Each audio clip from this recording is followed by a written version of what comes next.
الحمد لله معز المؤمنين ومهلك الظالمين من الملوك والجبابرة.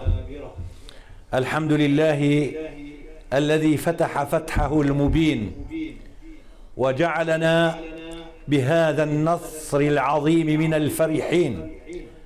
الحمد لله نحمده ونستعين به ونسترشده، من يهدي الله فهو المهتد ومن يضلل فلن تجد له وليا مرشدا. وأشهد أن لا إله إلا الله، من سأله أعطاه ومن لاذ به حماه ومن توكل عليه كفاه.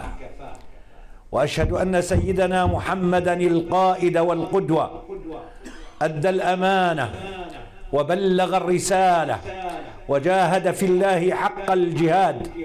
اللهم صل على سيدنا محمد وعلى آل سيدنا محمد كما صليت على سيدنا إبراهيم وعلى آل سيدنا إبراهيم في العالمين إنك حميد مجيد. يا أيها الناس اتقوا ربكم، إن زلزلة الساعة شيء عظيم، يوم ترونها تذهل كل مرضعة عما أرضعت وتضع كل ذات حمل حملها وترى الناس سكارى وما هم بسكارى ولكن عذاب الله شديد. أوصيكم ونفسي بتقوى الله وأحثكم وإياي على طاعته وأنهاكم عن مخالفة أمره وعصيانه، وأستفتح بالذي هو خير، فمن يعمل مثقال ذرة خيرا يره ومن يعمل مثقال ذرة شرا يره. وبعد، جددوا إيمانكم بلا إله إلا الله. لا إله إلا الله وحده صدق وعده ونصر عبده وأعز جنده وهزم الأحزاب وحده، لا شيء قبله ولا شيء بعده. لا إله إلا الله الذي وعد فنصر، وما النصر إلا من عند الله العزيز الحكيم. يقول الله سبحانه وتعالى في محكم تنزيله من بعد أعوذ بالله من الشيطان الرجيم: يا أيها الذين آمنوا اصبروا وصابروا ورابطوا واتقوا الله لعلكم تفلحون. لو دققنا في هذه الوصية من رب السماوات والأرض لوجدنا أن الله سبحانه وتعالى أمرنا بالصبر وأمرنا بالتصابر. فالصبر الثبات على دينك وعلى كلمة الحق، والتصابر للكافرين. فأيها الإخوة المؤمنون، 14 عاما ونحن في ذل وهوان، ونحن نتلقى الضربات من هنا وهناك، ونعذب من هنا وهناك، ويقتل بعضنا بالبراميل المتفجرة، ويقتل الآخرون في البحر غرقا، ويقتل الآخرون بسكاكين الغدر. وصبرنا واحتسبنا وانتظرنا فرج الله سبحانه وتعالى، وأتى الفرج. إن مع العسر يسرا، إن مع العسر يسرا. أتانا فرج الله، وهذا هو نتيجة 3 مقامات قام بها الثائرون والمجاهدون حتى وصلوا إلى هذه النقطة، وحتى وصلنا إلى هذا اليوم الذي تفرح به عموم البلاد الإسلامية. فنصر سوريا هو نصر للمسلمين أجمعين. 3 أمور. الأمر الأول الصبر. صبر المجاهدون، وكثير منا ممن يغويهم الشيطان من شياطين الإنس والجن ويتحدثون عن المجاهدين بكلمات من الشرق والغرب وينعقون كما ينعق الغراب، لكنهم لم يعلموا أن الحرب خدعة، ولكنهم لم يعلموا أن الله سبحانه وتعالى أمرنا بإعداد العدة ولم يأمرنا بالتهور وإلقاء أنفسنا في التهلكة. فالأمر الأول قام به المجاهدون هو الصبر والتصابر، والأمر الثاني هو إعداد العدة امتثالا لقوله تعالى: وأعدوا لهم ما استطعتم من قوة ومن رباط الخيل ترهبون به عدو الله وعدوكم. أما الأمر الثالث الذي قام به المجاهدون حتى وصلنا إلى هذا اليوم المبارك، ألا وهو السير تحت راية واحدة وتحت كلمة واحدة. الله سبحانه وتعالى أمرنا أن نكون يدا واحدة وكلمة واحدة، وهذا ما سار عليه المجاهدون، وخططوا لها منذ سنوات على أن يدخلوا دمشق فاتحين، فدخلوها والحمد لله رب العالمين. نحن اليوم كأبناء الشعب السوري الذين هجرنا من ديارنا، ونحن اليوم ضيوف في تركيا الشقيقة التي استقبلتنا وآوتنا وحمتنا، لا شك أن هناك بعض المنغصات، لا شك في أي مكان كان هناك منغصات، وكله بأمر الله تعالى، لأن الله سبحانه وتعالى إذا أراد أن يفرح عبدا ضيق عليه ثم فتح، ونحن هذا ما وصلنا إليه.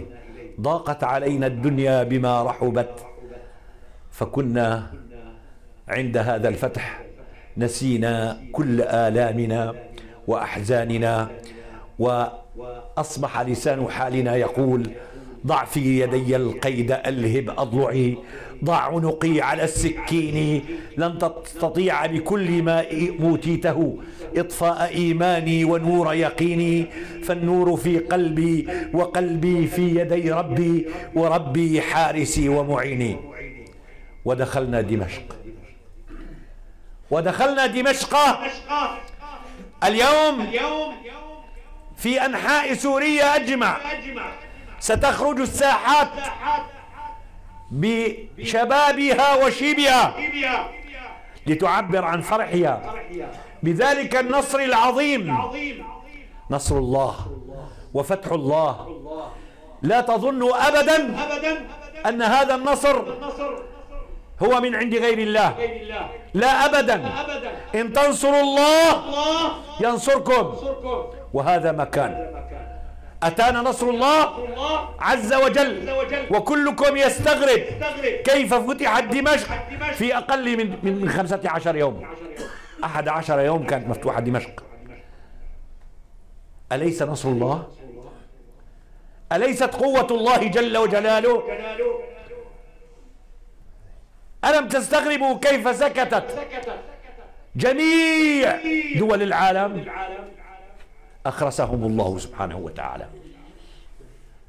كانوا يقولون لا حل في سوريا إلا الحل السلمي، وكذبوا، وفتحت دمشق بسواعد رجالها وسواعد أبطالها، فتحت بنصر الله تعالى. الحمد لله الذي أرانا هذا اليوم. لكن أيها الإخوة، من الآن فصاعدا علينا أن نحسن الظن، وعلينا أن نتوحد، وألا نجعل من أنفسنا محللين سياسيين ومدبرين لسياسة ليست من اختصاصنا. فنحن نسمع ونحن في بلاد غربة، لسنا في بلدنا. والشاطر منا الذي يتشدق ويحلل ويتكلم وكذا وكذا ويضع الإشاعات. علينا أن ننتبه إلى ضبط اللسان. لسانك حصانك، إن صنته صانك. يقول صلى الله عليه وسلم: فليقل أحدكم خيرا وإلا فليصمت. أنت بعيد عن ساحة الحرب، أنت هنا في أمن وأمان. كيف لك أن تحكم على مجاهدين وضعوا أرواحهم على أكفهم وساروا واستشهد الكثير منهم حتى فتحت دمشق؟ كيف لنا أن نتحدث عن هؤلاء؟ ما نحن إلا ضعفاء، ما نحن إلا فقراء.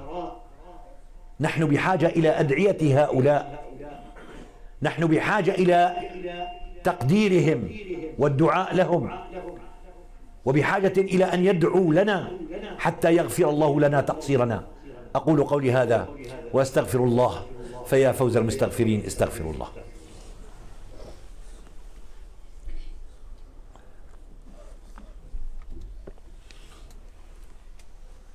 الحمد لله رب العالمين، وأشهد أن لا إله إلا الله الملك الحق المبين، وأشهد أن سيدنا محمدا عبده ورسوله الصادق الوعد الأمين.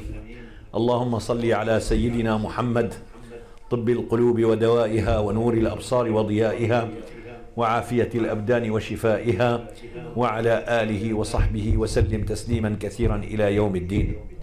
عباد الله، اتقوا الله واعلموا أنكم إلى الله عائدون، وبأعمالكم ستوزنون. فمن يعمل مثقال ذرة خيرا يره، ومن يعمل مثقال ذرة شرا يره. إني داع فأمنوا.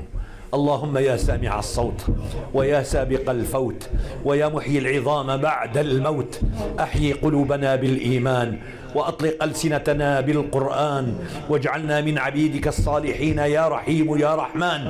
وفقنا اللهم للتوبة والإنابة، وافتح لأدعيتنا أبواب الإجابة.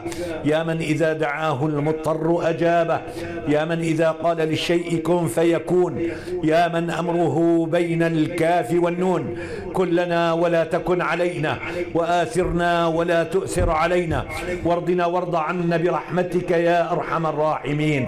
اللهم أعدنا إلى بلادنا سالمين غانمين فاتحين برحمتك يا أرحم الراحمين. اللهم أيد جنودك بنصرك، اللهم أيدهم بقوتك، اللهم أيدهم بكل ما هو خير، فإنك أنت أهل الخير وأهل المغفرة. اللهم إنا نسألك إيمانا كاملا لا يرتد ولا ينفد، وقرة عين لا تنقطع، ومرافقة حبيبك المصطفى صلى الله عليه وسلم في أعلى جنان الخلد. اللهم اشف مرضانا، وعافي مبتلانا، وارحم موتانا، وتقبل شهداءنا، وارحم معتقلين الذين انتقلوا إلى رحمة الله تحت التعذيب. اللهم صبر ذويهم، اللهم كن لهم عونا يا أرحم الراحمين. اللهم اجمعنا تحت لواء كلمة لا إله إلا الله. وصل اللهم على سيدنا محمد وعلى آله وصحبه وسلم. عباد الله، إن الله يأمر بالعدل والإحسان وإيتاء ذي القربى، وينهى عن الفحشاء والمنكر والبغي، يعظكم لعلكم تذكرون. وأقم الصلاة.